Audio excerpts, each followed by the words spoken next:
मधल्या वेळी मुलांना भूक लागते आणि काहीतरी चटरपटर खाण्याची इच्छा होते. काहीतरी खमंग आणि टेस्टी खावंसं वाटतं. बरं, आपल्यालाही असं असतं की पटकन होईल अशीच रेसिपी आपण ट्राय करावी आणि पटकन मुलांना द्यावी. त्यासाठी मी आज काय केलेलं आहे, एक टोमॅटो घेतलेला आहे, तो स्वच्छ धुवून घेतला, 2 मिरच्या घेतल्या, 7 ते 8 लसणाच्या पाकळ्या आणि थोडंसं जिरं घेतलं. तर आता एक मिक्सरचं पॉट घेतलं, त्यात मिरची, जिरं आणि लसूण टाकून घेतला आणि टोमॅटोचे बारीक बारीक काप कट करून घेतले, म्हणजे जेणेकरून याचं वाटण छान तयार होईल.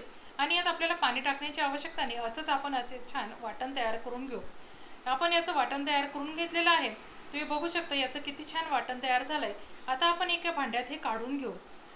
वाटण तयार करून घेतलं आहे ते एका भांड्यात काढून घेतलं आहे आणि मी एकीकडे एक कांदा बारीक छान कट करून घेतला होता, तो कांदा आपण यात ॲड करून घ्यायचा आहे.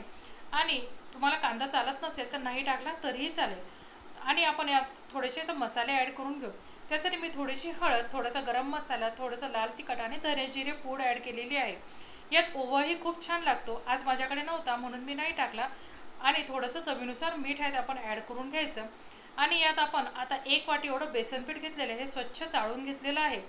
आणि त्यात 4 चमचे एवढं तांदळाचं पीठ घेतलेलं आहे. तुमच्याकडे तांदळाचं पीठ नसलं तर तुम्ही त्याऐवजी रवाही घालू शकता. आता आपल्याला हे वाटण छान पेस्ट तयार करण्यासाठी 1 वाटी एवढं पाणी लागणार आहे. ते आपण पाणी टाकायचं आणि हे सगळं मिक्सचर आपण एकत्र मिक्स करून घ्यायचं. आपल्याला डोशाचं पीठ असतं त्यापेक्षा थोडंसं दाटसर, म्हणजे थोडं घट्ट असं पीठ याचं भिजवून घ्यायचं आहे.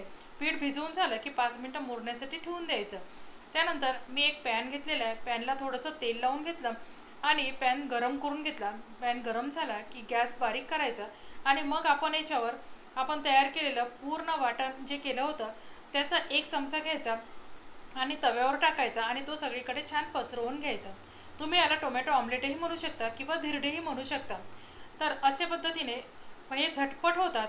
एकीकडनं छान फ्राय करून घेतले की दुसरीकडनं आपण हे पलटवून घ्यायचे आणि छान खमंग शेकून घ्यायचे.